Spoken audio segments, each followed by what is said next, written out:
While everyone was distracted and busy celebrating Labor Day over the weekend, an article quietly was released that explains all of the crazy since February.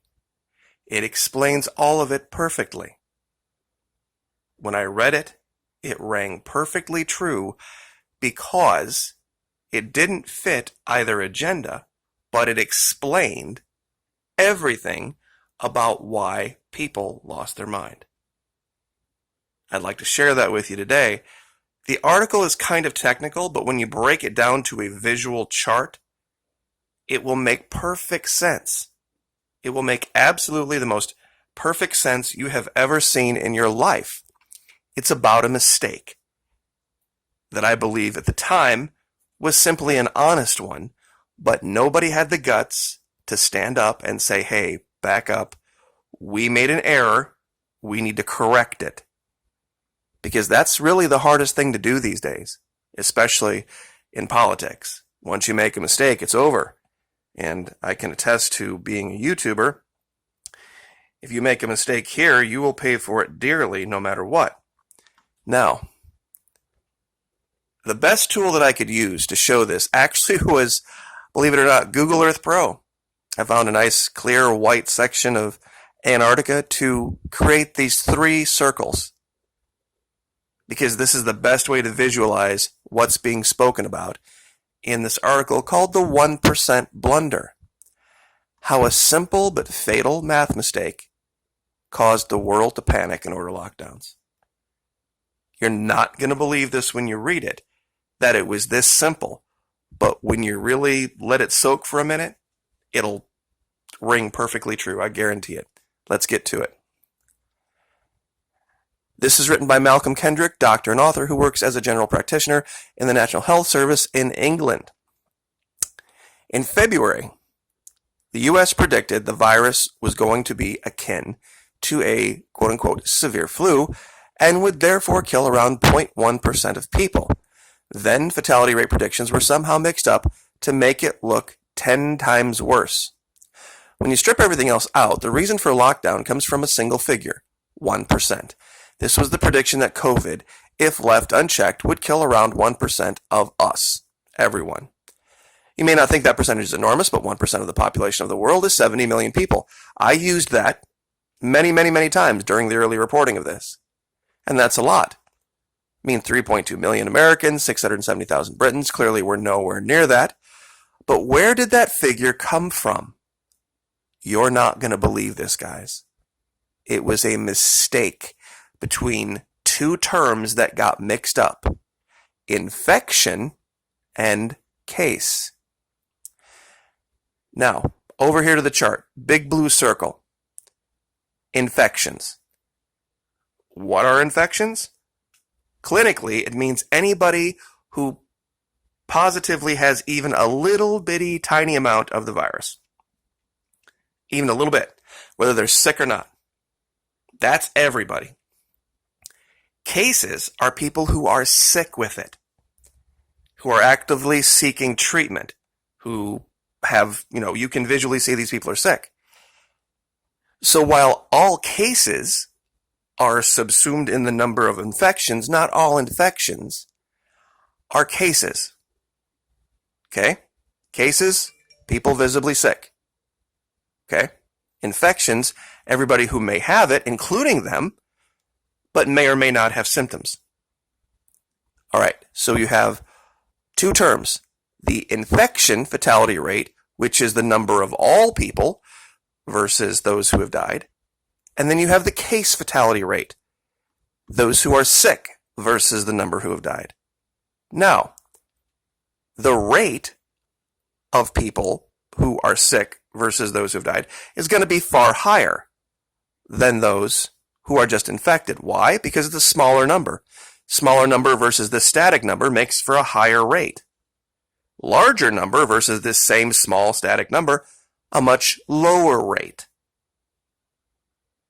This is where things got messed up. The error started here in America.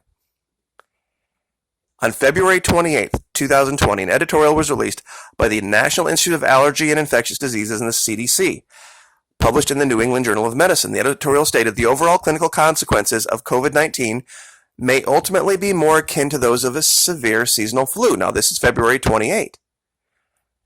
They added that influenza has a CFR of approximately 0.1%. One person in 1,000 who gets it badly. Okay, but that quoted CFR was 10 times too low. They meant to say the IFR was 0.1%. This was their mistake.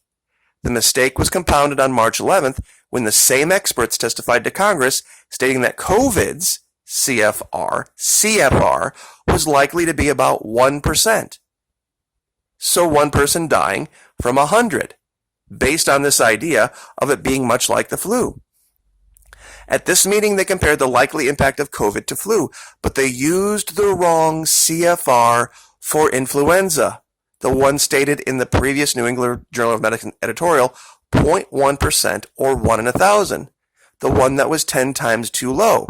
So they matched up the 1% CFR of COVID with the incorrect 0.1% CFR of flu. Suddenly, COVID was going to be 10 times as deadly as the flu. If influenza killed 50, COVID was going to kill 500. If influenza killed 1,000,000, COVID was going to kill 10, and on and so forth. This is what happened.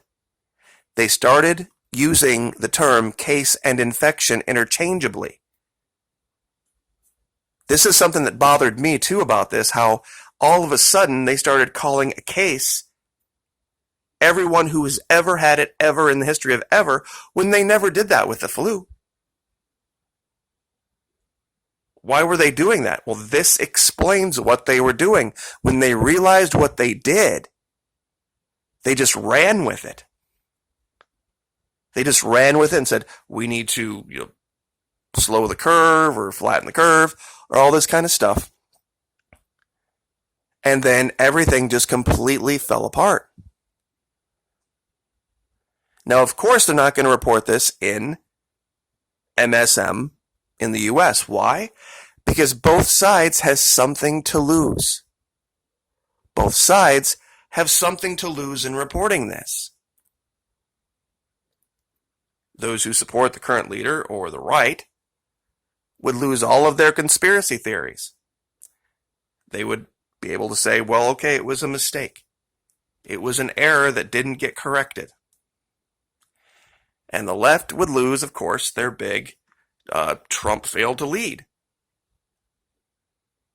Also, the Trump administration wouldn't be, I'm sure his people were involved in this error and the covering up of this error. This is the mistake. This is the big story. That, yes, we had something that showed up. A virus. A nasty one. A pretty bad one. One that was roughly as bad as the flu, which is what the government first started saying way back in January and February. Even Pelosi said, go out to dinner, everything's fine. We have something much like H1N1 or, swine flu or something like that. But it's not going to be that bad. Then the numbers got screwed up. Someone reported infections as cases. And then all of a sudden, the numbers got multiplied by 10. And everybody flipped out, and nobody figured out where the mistake was until it was too late. And it took other countries to figure it out, to go back through the numbers, debake, literally, all of the numbers, and go, okay, wait a minute, here's where the numbers came from. And they've proven this now, too. That the reason this didn't become what they thought it was going to be was because of this mistake. And they said, well, it's because we, locked down and we did all this and, we social distance. No. Had nothing to do with it. In fact, some of that actually made it worse. With cooping everybody up in the nursing homes up east. Made the death rates way worse. Amongst those who were the most vulnerable. But this is why it rings perfectly true. Some egghead misreported something to a politician who didn't want to admit the mistake. And I'm sure there might have been some political calculation in it as well, but it's not that it didn't exist. Of course it exists. Is it serious? Well, of course. So was the flu back in 2008, 2009. But was it what they said? No, it wasn't. Because of one simple math error that somebody didn't want to admit, because we live in cancel culture.